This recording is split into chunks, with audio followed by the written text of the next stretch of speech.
Buenas noches, queridos amigos. Apaguen las luces si se atreven, acérquense a la pantalla, y prepárense para escuchar una historia que los hará cuestionar cada sombra que ven en la esquina de su habitación. Lo que voy a contarles esta noche no es un cuento inventado para asustar. No. Esta es la historia de Tomás Delgado, un niño cuyo rostro fue destruido por la crueldad humana, y cuya sed de venganza lo transformó en la leyenda más aterradora que ha surgido de las calles de un pequeño pueblo en Guanajuato. Algunos lo llaman el Desgarrado. Otros simplemente se niegan a pronunciar su nombre, temiendo que hacerlo pueda invocarlo. Pero todos, absolutamente todos en el pueblo de Santa Fe de la Luz, saben lo que sucede cada 31 de octubre. Saben que las puertas deben permanecer cerradas, las luces apagadas, y que ningún niño debe atreverse a salir a pedir dulces esa noche. Porque cuando cae la oscuridad de Halloween, Tomás regresa. Y cuando lo hace, busca venganza contra aquellos que lo lastimaron, contra aquellos que se quedaron callados, contra aquellos que miraron hacia otro lado mientras su vida se convertía en un infierno. Pero para entender por qué Tomás se convirtió en lo que es ahora, tenemos que regresar al principio. Tenemos que hablar de un niño de 7 años que solo quería ser amado, y de cómo ese niño fue quebrado tan profundamente que dejó de ser humano. Así que pónganse cómodos, pero no demasiado. Porque lo que viene a continuación hará que se pregunten qué tan fácil es para un alma inocente transformarse en algo monstruoso cuando la crueldad se convierte en su única maestra. Esta historia comienza en el otoño de 1987, en una casa destartalada en las afueras de Santa Fe de la Luz.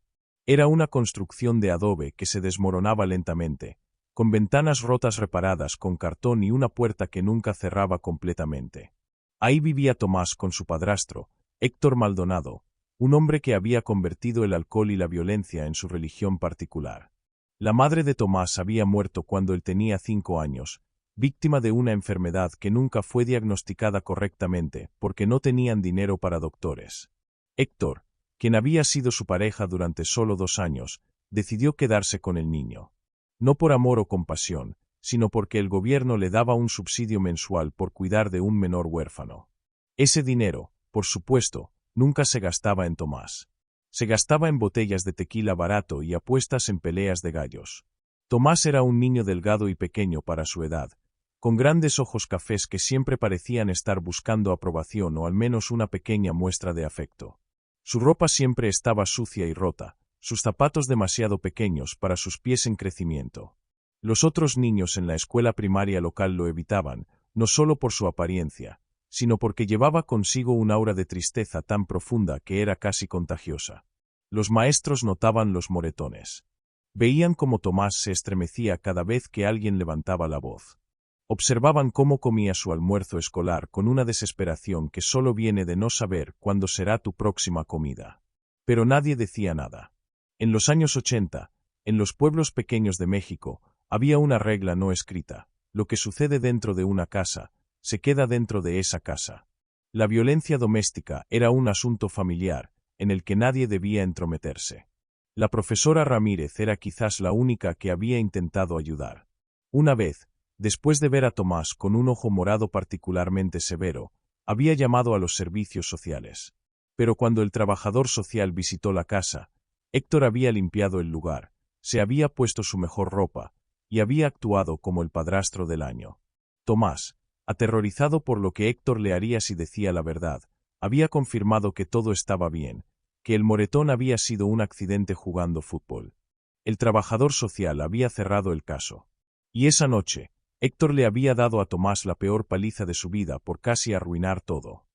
Después de eso, la profesora Ramírez dejó de intentarlo. La culpa la perseguiría por el resto de su vida, pero en ese momento, simplemente no supo qué más hacer. Los abusos se fueron intensificando con el tiempo. Héctor no solo golpeaba a Tomás, también lo privaba de comida durante días como castigo por las infracciones más pequeñas: derramar agua, hacer demasiado ruido, o simplemente estar en la habitación equivocada en el momento equivocado. Lo encerraba en el sótano oscuro y lleno de ratas durante horas, a veces durante toda la noche. Y cuando estaba particularmente borracho, obligaba a Tomás a arrodillarse sobre granos de maíz crudo mientras le gritaba que era un inútil, que su madre había muerto porque estaba avergonzada de tener un hijo tan patético. Pero Tomás soportaba todo con una resignación silenciosa. Había aprendido que resistirse solo empeoraba las cosas. Había aprendido a hacerse pequeño, invisible, a moverse por la casa como un fantasma esperando que Héctor lo olvidara. A veces funcionaba. A veces, Héctor bebía hasta quedar inconsciente antes de recordar que tenía a alguien a quien lastimar. En la escuela, Tomás tampoco encontraba refugio. Los niños pueden ser cruelmente perceptivos, y olían la vulnerabilidad como tiburones que huelen sangre en el agua. Había un grupo de 3 niños en particular que habían hecho de Tomás su blanco favorito: Ricardo, el hijo del dueño de la ferretería local; Miguel, cuyo padre era el jefe de policía; y Gabriel, el sobrino del alcalde. Estos niños venían de familias poderosas, familias que eran intocables en un pueblo tan pequeño. Ellos robaban el almuerzo de Tomás, lo empujaban en el patio, le ponían apodos crueles. El mugroso, lo llamaban. El huérfano apestoso. Y Tomás no podía defenderse porque sabía que si se metía en problemas en la escuela, Héctor encontraría una excusa para lastimarlo aún más. Pero todo cambió en Halloween de 1987.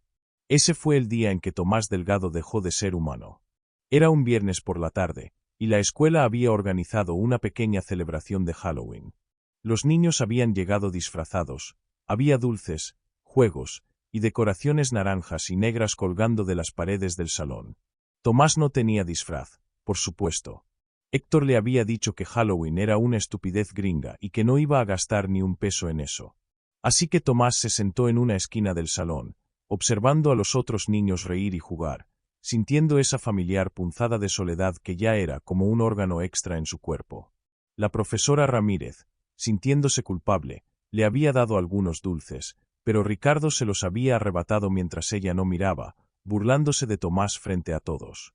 Después de la escuela, la mayoría de los niños del pueblo se habían organizado para ir a pedir dulces juntos. Recorrerían las calles principales, donde las familias adineradas repartían chocolates importados y caramelos de marca. Tomás sabía que él no estaba invitado, pero decidió seguirlos de todas formas, manteniéndose a una distancia segura, imaginando cómo sería ser parte de ese grupo, ser un niño normal con amigos normales. El grupo de niños lo vio, por supuesto. Y Ricardo tuvo una idea. Una idea que él pensó que sería una broma inofensiva, pero que cambiaría el curso de muchas vidas para siempre. «Oye, mugroso», gritó Ricardo. «¿Quieres venir con nosotros?» Tomás se detuvo, inseguro. Era una trampa. Probablemente. Pero la desesperación por pertenecer, aunque fuera por un momento, era más fuerte que su cautela. «¿En serio?», preguntó Tomás con voz pequeña. «Claro», dijo Miguel con una sonrisa que no alcanzaba sus ojos. «Pero tienes que pasar una prueba primero. Para demostrar que eres lo suficientemente valiente para estar con nosotros». Gabriel se rió. «Sí, una prueba de iniciación. Si la pasas, puedes venir con nosotros y te daremos la mitad de nuestros dulces». Tomás debería haber sabido mejor. Debería haber dado la vuelta y caminado a casa.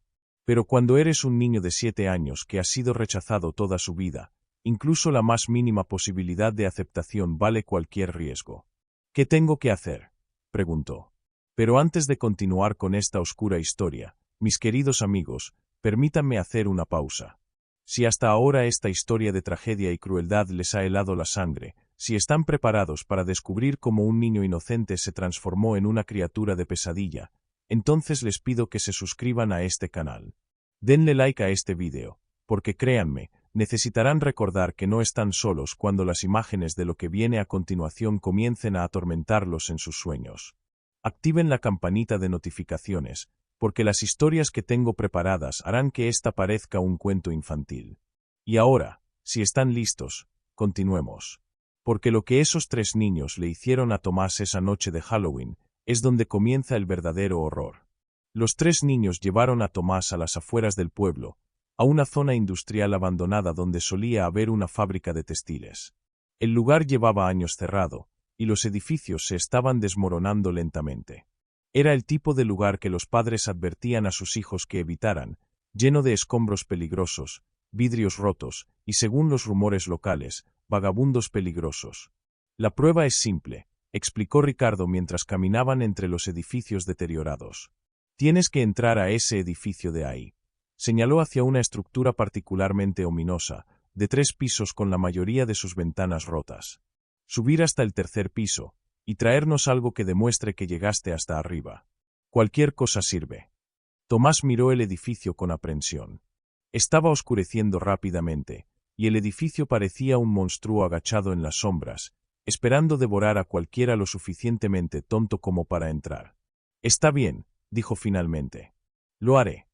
Lo que Tomás no sabía era que los 3 niños no tenían intención de dejarlo salir. Habían planeado algo mucho peor que una simple broma. Tomás entró al edificio, con sus pasos haciendo eco en el espacio vacío. El interior olía a humedad, moho, y algo más desagradable que no podía identificar. Encontró una escalera y comenzó a subir, con cuidado de probar cada escalón antes de poner su peso completo, ya que algunos estaban podridos y quebradizos.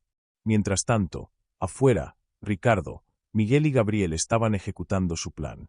Habían traído una lata de gasolina que Ricardo había robado del garaje de su padre.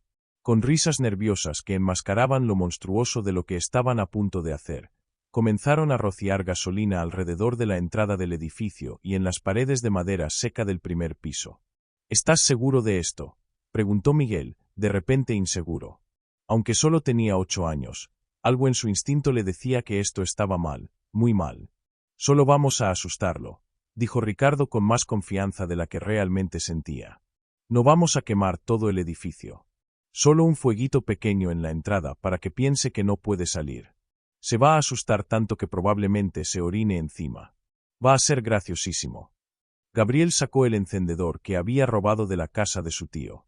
Sus manos temblaban ligeramente mientras lo sostenía. Dentro del edificio, Tomás había llegado al tercer piso. Encontró un pedazo de tubería vieja que podía llevar como prueba de que había llegado hasta arriba. Estaba a punto de comenzar su descenso cuando olió algo extraño. Humo. Al principio pensó que era su imaginación, pero el olor se hizo más fuerte rápidamente. Corrió hacia la escalera y lo que vio hizo que su corazón se detuviera. El primer piso estaba en llamas. El fuego se extendía con una velocidad aterradora, alimentándose de la madera seca y los años de acumulación de escombros inflamables. ¡Ayuda!, gritó Tomás. «¡Hay alguien aquí! ¡Ayuda!». Afuera, los 3 niños observaban horrorizados cómo el pequeño fuego que habían encendido se había convertido en un infierno descontrolado en cuestión de segundos. El edificio entero parecía estar siendo devorado por las llamas. «Tenemos que sacarlo», dijo Miguel, su voz quebrándose de pánico. «Tenemos que». «No podemos», gritó Ricardo, sus ojos llenos de terror. «Si alguien se entera de que estuvimos aquí, que empezamos el fuego, mi papá me matará. El papá de Miguel es policía, nos meterían a todos en problemas. Graves problemas». «Pero va a morir», susurró Gabriel, las lágrimas corriendo por sus mejillas mientras escuchaban los gritos cada vez más desesperados de Tomás desde dentro del edificio. Él no debió haber entrado», dijo Ricardo, tratando de convencerse a sí mismo de que esto no era su culpa. «Nadie lo obligó. Fue decisión suya. Nosotros solo le dijimos que entrara. No es nuestra culpa que el edificio se incendiara tan rápido». Los 3 niños se miraron entre sí, y en ese momento tomaron una decisión que los perseguiría por el resto de sus vidas. Dieron la vuelta y corrieron.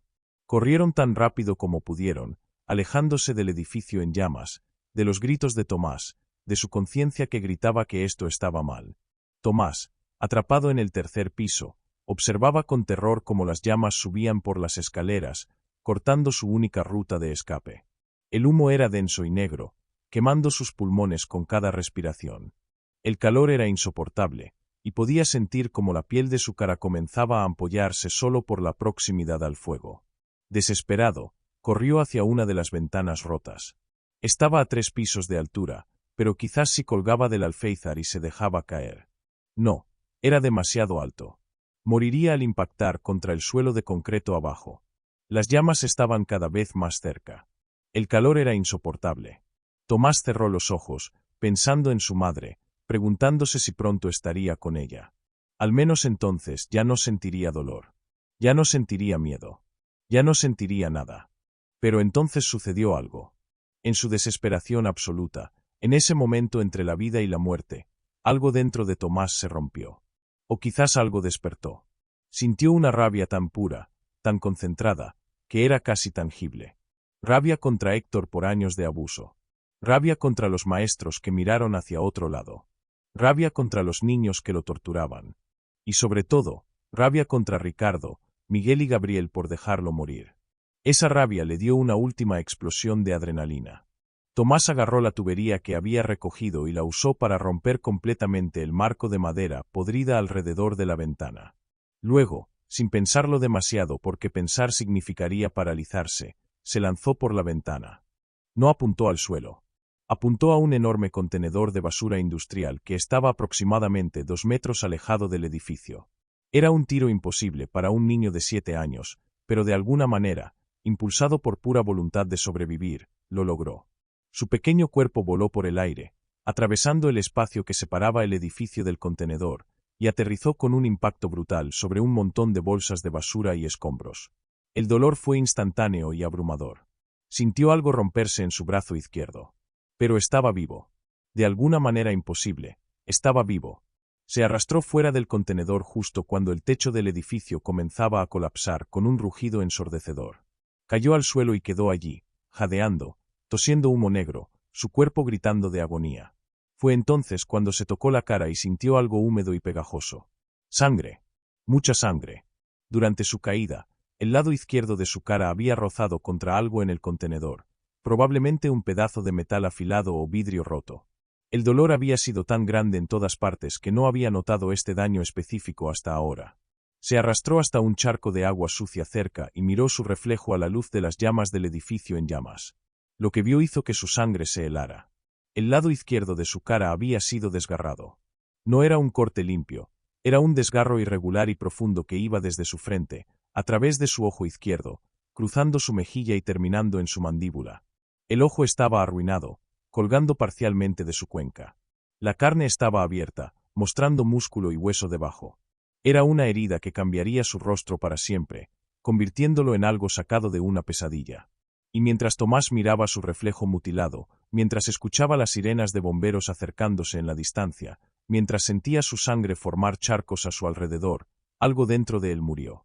La parte de él que había sido capaz de esperar, de soñar, de creer que las cosas podrían mejorar algún día, esa parte simplemente dejó de existir. En su lugar, quedó solo oscuridad. Y una promesa. Una promesa que se hizo a sí mismo mientras perdía la conciencia en ese callejón. Todos pagarían. Héctor pagaría. Ricardo, Miguel y Gabriel pagarían. Todos en ese pueblo que habían mirado hacia otro lado mientras él sufría, todos ellos pagarían. Tomás despertó 2 días después en un hospital. Los doctores le dijeron que había tenido suerte de sobrevivir. Le habían salvado lo que quedaba de su ojo izquierdo, aunque nunca volvería a ver por él. Le habían cosido su cara lo mejor que pudieron, pero las cicatrices serían permanentes y severas. Su rostro estaría desfigurado para siempre, una máscara perpetua de carne mutilada que haría que la gente mirara hacia otro lado con repulsión y lástima. Héctor había venido al hospital una sola vez.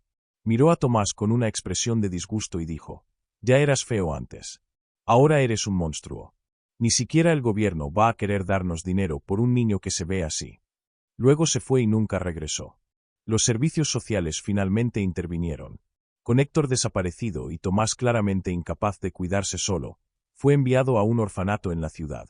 Era un lugar sombrío y superpoblado, pero al menos allí no lo golpeaban. Aunque los otros niños lo evitaban, aterrorizados por su apariencia, al menos estaba a salvo de violencia física. La investigación del incendio concluyó que había sido un accidente, causado quizás por vagabundos que habían encendido una fogata dentro del edificio abandonado. Nadie relacionó el incidente con Ricardo, Miguel y Gabriel. Los 3 niños habían jurado nunca hablar de lo sucedido, enterrando ese secreto en lo más profundo de sus almas. Pero Tomás sabía la verdad. Y pasaría los siguientes 11 años planeando su venganza. En el orfanato, Tomás se convirtió en una sombra. Apenas hablaba, nunca sonreía, pasaba sus días leyendo libros sobre cualquier tema que pudiera encontrar. Aprendió sobre química en textos de ciencia desactualizados. Estudió anatomía humana en enciclopedias médicas viejas. Y en la biblioteca pública, encontró libros sobre el ocultismo, sobre rituales antiguos, sobre formas de invocar fuerzas más allá de la comprensión humana. Los años en el orfanato lo endurecieron. Su cuerpo, antes tan delgado y frágil, se fortaleció. Hacía ejercicio obsesivamente en su habitación cada noche. Flexiones, abdominales, cualquier cosa que pudiera hacer sin equipo. Su mente también se afiló, enfocada singularmente en su objetivo. Cuando cumplió 18 años en 1998, Tomás fue liberado del sistema de orfanatos. No tenía familia, no tenía dinero, no tenía nada excepto la ropa en su espalda y el fuego de venganza que había ardido en su pecho durante 11 largos años. Lo primero que hizo fue regresar a Santa Fe de la Luz. El pueblo había cambiado poco en la década que había estado ausente. Las mismas calles polvorientas, las mismas casas de adobe, las mismas caras pero con 11 años más de edad. Tomás se alojó en una pensión barata en las afueras del pueblo, usando el poco dinero que había ahorrado de trabajos ocasionales. Pasó semanas observando, aprendiendo. Descubrió que Ricardo se había convertido en un hombre de negocios local, ayudando a administrar la ferretería de su padre. Miguel había seguido los pasos de su padre y ahora era un oficial de policía. Gabriel trabajaba en la oficina del alcalde, preparándose para eventualmente postularse para el puesto él mismo. Los tres se habían convertido en miembros respetados de la comunidad. Se habían casado, tenían familias, vidas normales. Nadie habría sospechado que estos tres pilares de la sociedad eran responsables de la desfiguración de un niño inocente. Tomás también descubrió algo más. Héctor todavía vivía. Todavía bebía. Todavía era la misma basura humana que siempre había sido, solo que ahora más viejo y más patético. Vivía en un apartamento mugriento, sobreviviendo con asistencia social y lo que podía ganar haciendo trabajos ocasionales. El plan de Tomás era simple pero elaborado. Esperaría hasta Halloween, exactamente 11 años después del incidente que había arruinado su vida. Esa noche, cuando el pueblo estuviera distraído con festividades, cuando los niños estuvieran en las calles pidiendo dulces y los adultos estuvieran en fiestas, él actuaría. Pasó los meses siguientes preparándose. Fabricó su disfraz, si es que podía llamarse así. Una máscara que cubría la mitad de su cara destrozada, hecha de cuero negro y diseñada para parecer aún más aterradora que la realidad debajo. Adquirió herramientas que necesitaría. Y sobre todo, practicó. Practicó moverse en silencio. Practicó entrar y salir de lugares sin ser detectado. Se convirtió en una sombra, un fantasma, algo que existía en los espacios entre la luz y la oscuridad. Finalmente llegó el 31 de octubre de 1998. Halloween. El día de venganza de Tomás. Comenzó con Héctor. Tomás esperó hasta que su padrastro estuviera completamente borracho, algo que sucedía casi todas las noches. Entró al apartamento sin esfuerzo. La cerradura estaba rota y Héctor nunca se había molestado en arreglarla. Encontró al hombre despatarrado en su sofá sucio, roncando ruidosamente, una botella vacía en el suelo junto a él. Tomás se quedó ahí por un momento, mirando al hombre que había convertido su infancia en un infierno. Sintió, nada. Ni rabia, ni satisfacción, solo vacío. Este hombre ya no era nada, no valía ni siquiera el odio. Despierta, dijo Tomás con voz fría. Héctor se despertó sobresaltado, parpadeando confundido. Cuando sus ojos se enfocaron finalmente en la figura que se cernía sobre él, una figura con una máscara aterradora y un ojo visible que ardía con malicia, comenzó a temblar. ¿Quién eres?, balbuceó. Tomás se quitó la máscara lentamente, revelando su cara destrozada. ¿No me reconoces, Héctor? Soy Tomás. El niño al que golpeabas. El niño al que dejaste morir. El reconocimiento cruzó el rostro de Héctor, seguido inmediatamente por el terror. Tomás, yo lo siento. Estaba enfermo, estaba borracho todo el tiempo. No era yo mismo. Ahórrate las excusas, interrumpió Tomás. Esta noche no estoy aquí para escucharte. Estoy aquí para darte lo que mereces. Lo que sucedió después en ese apartamento es algo que no detallaré completamente, mis queridos amigos. Basta con decir que Héctor experimentó una fracción del dolor que había infligido durante años. Y cuando Tomás finalmente se fue, dejó atrás algo que haría que los primeros oficiales en responder necesitaran terapia psicológica durante años. Luego, Tomás se dirigió a la casa de Ricardo. Ricardo estaba en su casa, disfrutando de Halloween con su esposa y sus dos hijos pequeños. Los niños estaban disfrazados de superhéroes, sus bolsas llenas de dulces de una noche de pedir de puerta en puerta. Ricardo estaba ayudando a su esposa a organizar los dulces mientras los niños veían una película en la sala. Tomás observó desde afuera durante un rato, viendo esta escena de felicidad doméstica. Ricardo tenía todo: una familia amorosa, un buen trabajo, respeto en la comunidad. Todo lo que Tomás nunca tendría por culpa de la broma de ese hombre. Esperó hasta que la esposa y los niños subieran a dormir. Ricardo se quedó abajo limpiando, como lo hacía siempre. Tomás entró por la puerta trasera que Ricardo habitualmente dejaba sin cerrar, considerando que vivía en un pueblo seguro. Ricardo estaba de espaldas, guardando dulces en el armario de la cocina, cuando escuchó pasos detrás de él. Se volteó y se quedó paralizado al ver la figura en la máscara de cuero negro. ¿Quién? Comenzó a decir, pero las palabras murieron en su garganta cuando Tomás se quitó la máscara. Hola, Ricardo, dijo Tomás con una sonrisa que era más aterradora por la forma en que distorsionaba su cara mutilada. ¿Me recuerdas? Soy el niño que dejaste morir en un edificio en llamas hace 11 años. El color drenó del rostro de Ricardo. Tomás, creí que. Pensaste que había muerto, terminó Tomás. Casi. Pero sobreviví. Aunque no salí ileso, como puedes ver. Esta cara que ves, esta es tu obra maestra, Ricardo.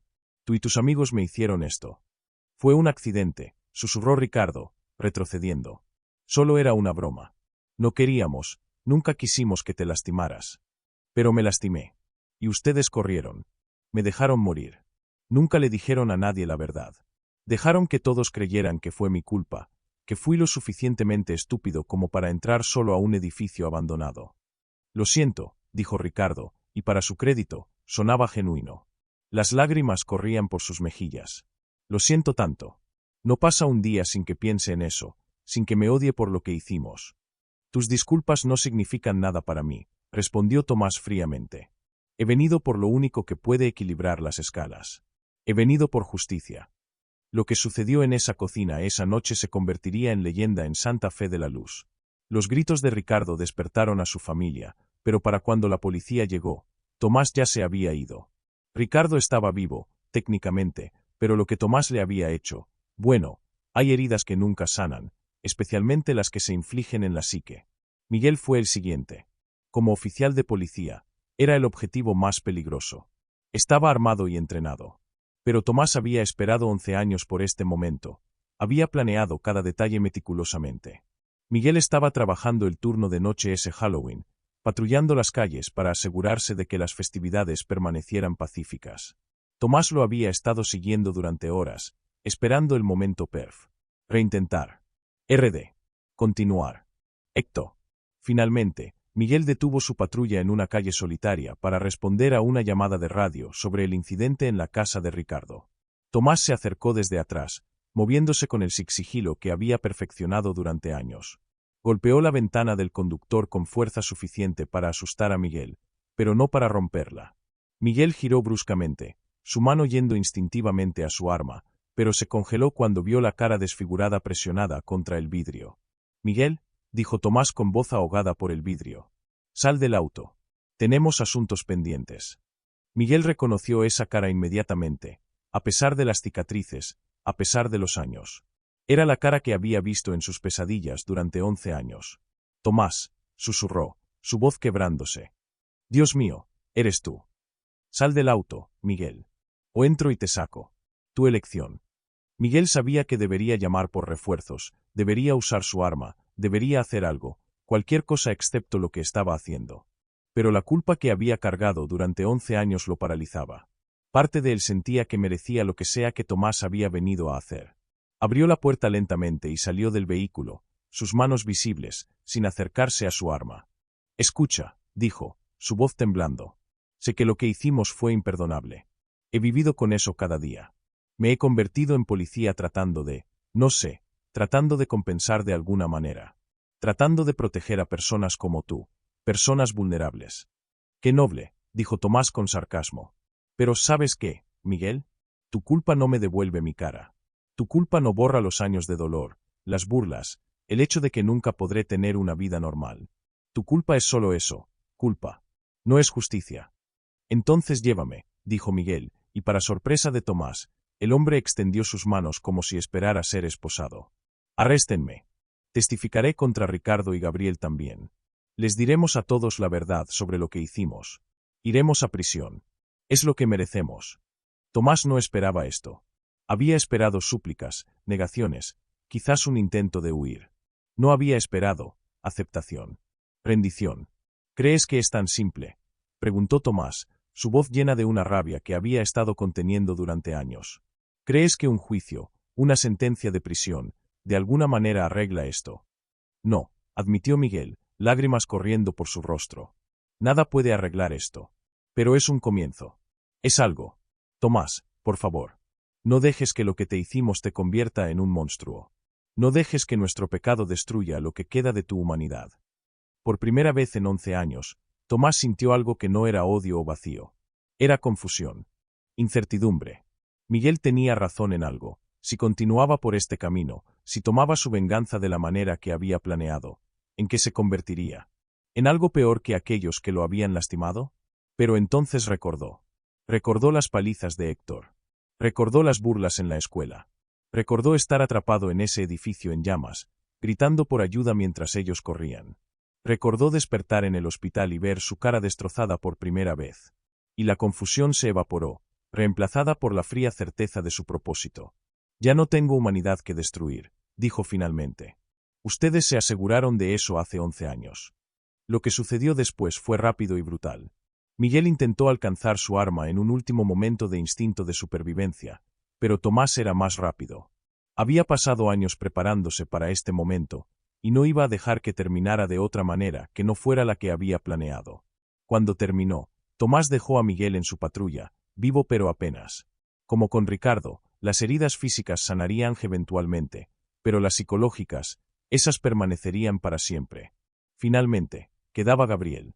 Gabriel había escuchado sobre lo que le había pasado a Ricardo y había recibido una llamada de emergencia sobre Miguel. No era estúpido, sabía exactamente quién estaba detrás de esto y sabía que él era el siguiente. Había reunido a su familia, su esposa y su hija adolescente, y los había encerrado en el sótano de su casa, diciéndoles que no salieran sin importar que escucharan. Luego había llamado al jefe de policía, había explicado todo, el incidente de hace 11 años, la culpa que había cargado, la certeza de que Tomás Delgado vendría por él. El jefe de policía había enviado oficiales para proteger la casa de Gabriel, estableciendo un perímetro de seguridad. Pero Tomás había anticipado esto. Había esperado que al menos uno de ellos fuera lo suficientemente inteligente como para buscar protección. Por eso Gabriel era el último, por eso había guardado lo mejor para el final. Tomás no intentó entrar a la casa de Gabriel. En cambio, esperó. Esperó con una paciencia que solo 11 años de planificación podían cultivar. Esperó hasta que el amanecer comenzara a romper en el horizonte, hasta que los oficiales que vigilaban la casa estuvieran cansados y con la guardia baja, sus mentes adormecidas por una noche sin incidentes. Entonces hizo su movimiento. No fue hacia la casa. Fue hacia el auto donde la esposa e hija de Gabriel habían sido eventualmente trasladadas para mayor seguridad.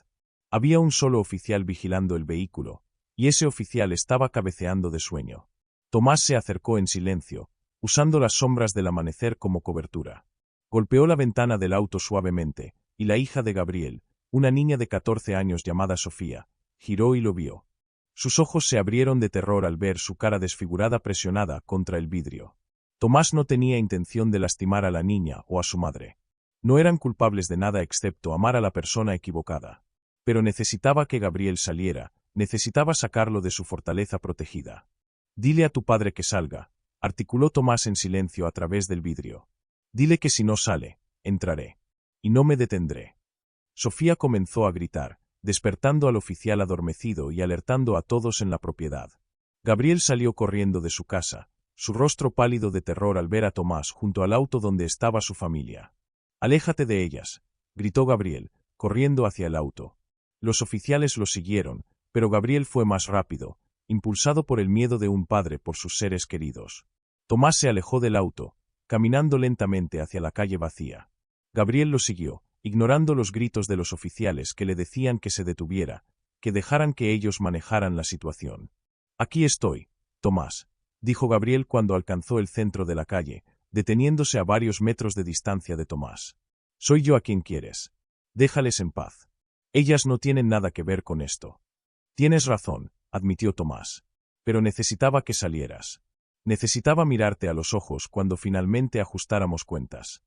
Los oficiales habían formado un perímetro alrededor de ambos hombres, sus armas desenfundadas pero inseguros de qué hacer. Esta era una situación delicada. Gabriel claramente conocía a este hombre, Había historia entre ellos. Disparen, ordenó uno de los oficiales a Tomás. Aléjese del señor Gutiérrez ahora. No, dijo Gabriel con firmeza. No disparen. Este hombre tiene todo el derecho de estar enojado conmigo. Con nosotros. Miguel, Ricardo y yo le hicimos algo imperdonable cuando éramos niños. Algo que cambió su vida para siempre. El sol estaba saliendo completamente ahora, bañando la escena en una luz dorada que parecía grotescamente inapropiada para lo que estaba sucediendo. Tomás se quitó su máscara de cuero, revelando completamente su cara mutilada a todos los presentes. Algunos de los oficiales hicieron muecas, otros miraron hacia otro lado. Hace 11 años, comenzó Tomás con voz fuerte y clara, asegurándose de que todos pudieran escuchar. Estos 3 hombres, Ricardo Salazar, Miguel Contreras y Gabriel Gutiérrez, me encerraron en un edificio y le prendieron fuego. Yo tenía 7 años. Sobreviví saltando de un 3er piso, y en el proceso, mi cara fue destrozada. Ellos corrieron. Nunca le dijeron a nadie la verdad. Dejaron que todos creyeran que fue mi culpa. Murmullos de shock se esparcieron entre los oficiales y los vecinos que habían comenzado a salir de sus casas, atraídos por la conmoción. Es verdad, dijo Gabriel, su voz quebrándose. Todo es verdad. Éramos niños, éramos crueles e idiotas, y esa noche cometimos un error que ha perseguido cada momento de mi vida desde entonces. Lo siento, Tomás. Siento profundamente lo que te hicimos. Tus disculpas llegaron 11 años tarde, respondió Tomás. Lo sé. Y no espero tu perdón. Pero por favor no dejes que esto te defina. No dejes que lo que te hicimos te convierta en un asesino. Si me matas, si lastimas a más personas, entonces realmente habremos ganado. Habremos tomado no solo tu cara, sino tu alma. Tomás se quedó en silencio por un largo momento, procesando las palabras. En su mano llevaba un cuchillo, el mismo cuchillo que había usado con Héctor, con Ricardo, con Miguel. Había planeado cada detalle de este momento durante años. Sabía exactamente cómo terminaría, con Gabriel sangrando en esta calle, con justicia finalmente servida. Pero ahora, parado aquí con docenas de testigos, con la familia de Gabriel mirando con horror desde el auto, con el sol saliendo sobre este pueblo que lo había fallado tan completamente, algo se rompió dentro de él. O quizás algo se arregló. Tienes razón en una cosa, dijo Tomás finalmente. Si te mato, si completo mi venganza, entonces me convierto en algo peor que ustedes. Me convierto en el monstruo que mi cara sugiere que soy. Dejó caer el cuchillo al suelo. El sonido del metal golpeando el pavimento pareció resonar en el silencio de la mañana. Pero no creas ni por un segundo que esto significa que los perdono, continuó. Nunca los perdonaré. Lo que hicieron fue imperdonable. Pero he decidido que tu castigo no será la muerte. Tu castigo será vivir con lo que hicieron, con el conocimiento de que todos en este pueblo ahora saben la verdad. Tu castigo será ver cómo tus familias, tus amigos, tus colegas te miran diferente, sabiendo que eres responsable de esto. Tomás señaló a su cara destrozada. Esta será tu cruz que cargar. Y créeme, Gabriel, es una cruz muy pesada. Los oficiales rápidamente esposaron a Tomás y lo llevaron a la estación de policía.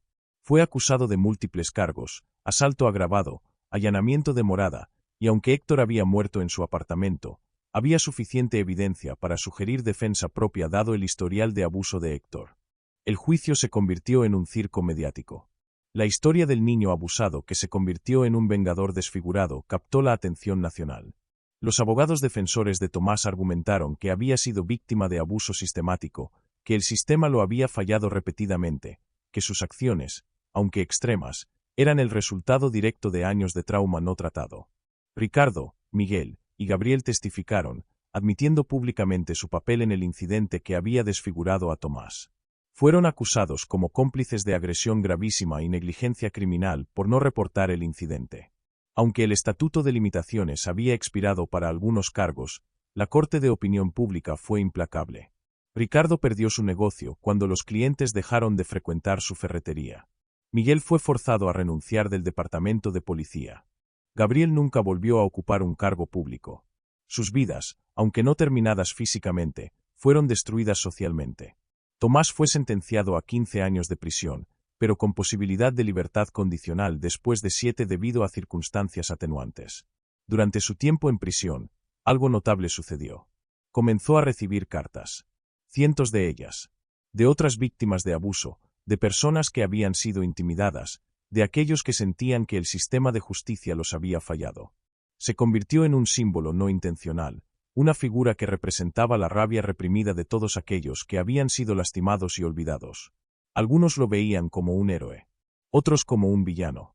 La mayoría simplemente lo veían como lo que era, una víctima que se había quebrado bajo el peso de años de crueldad.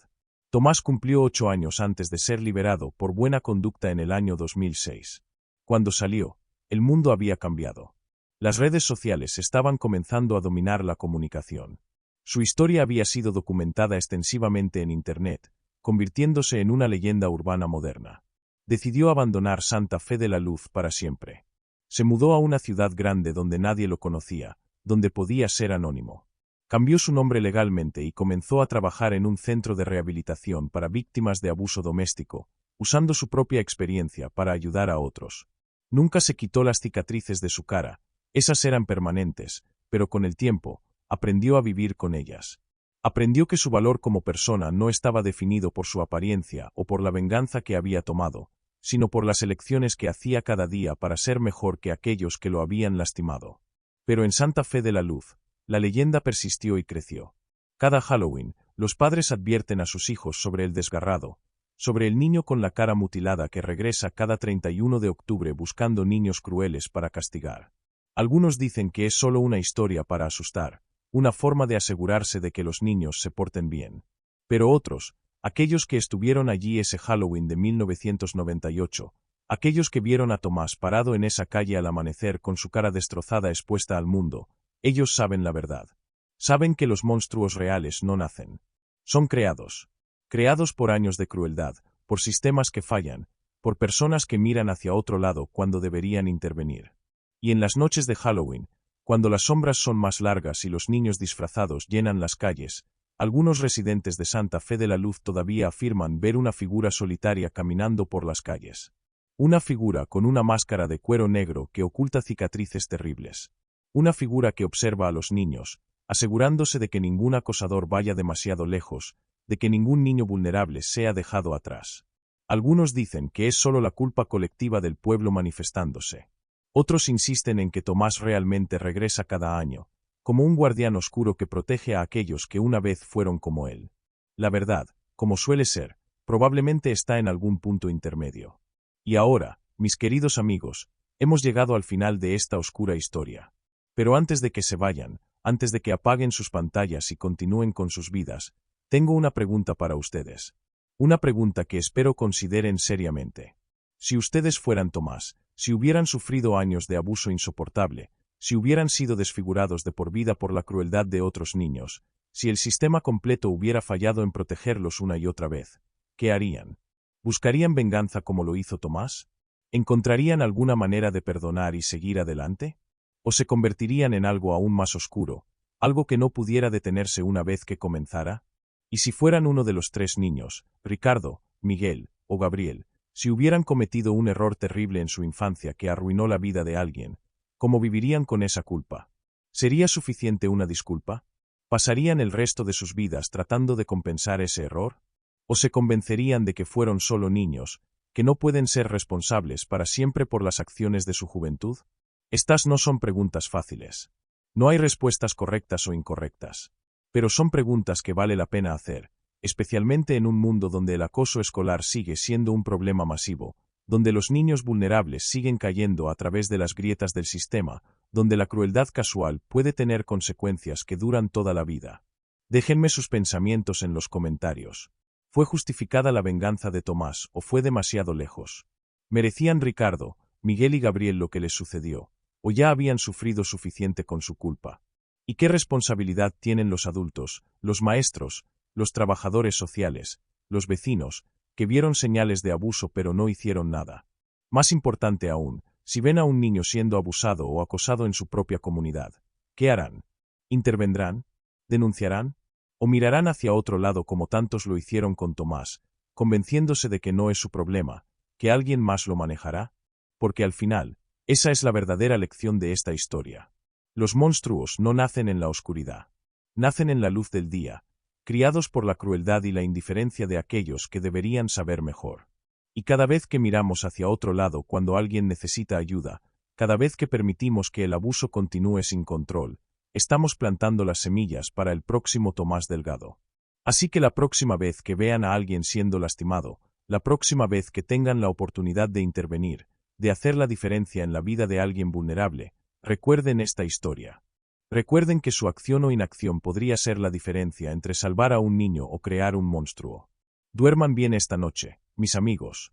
Y si escuchan pasos en su calle este Halloween, si ven una figura con una máscara de cuero negro mirando su ventana, no se preocupen demasiado.